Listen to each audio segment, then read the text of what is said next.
As I stepped into the dimly lit clinic, a faint scent of disinfectant wafted through the air, mingling with the hum of sterile machinery.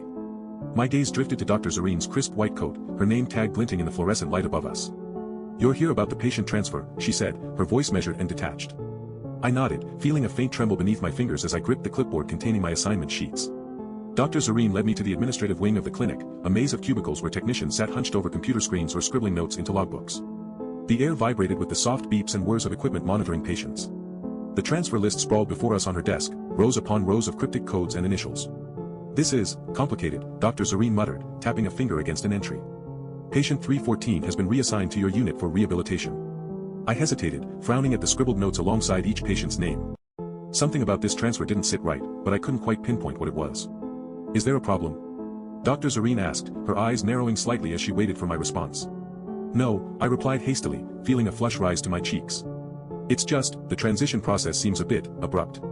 Dr. Zareen's expression turned neutral, and she nodded curtly. "The system has deemed it necessary. Patient 314 requires your particular set of skills." She handed me a small folder containing patient files. As I took them, my fingers brushed against Dr. Zareen's, and for an instant, our hands lingered in midair. But she quickly pulled her hand back, focusing on the clipboard in front of her.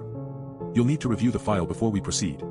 My eyes scanned the folder's contents, sparse information about a patient with multiple organ failures, accompanied by cryptic notations and medication schedules that defied comprehension. "Doctor?" I ventured, feeling a growing unease as I delved into the documents. What kind of care will patient 314 require?" Dr. Zareen leaned back in her chair, her eyes fixed on some point beyond my shoulder. "Your role is to provide standard treatment protocols," she said, her voice dropping to almost a whisper. "We'll monitor progress from here." I felt the words settle like a weight within me, but something about Dr. Zareen's demeanor didn't add up. A flicker of concern danced at the edges of my perception, but I pushed it aside, choosing instead to focus on the cold facts before me.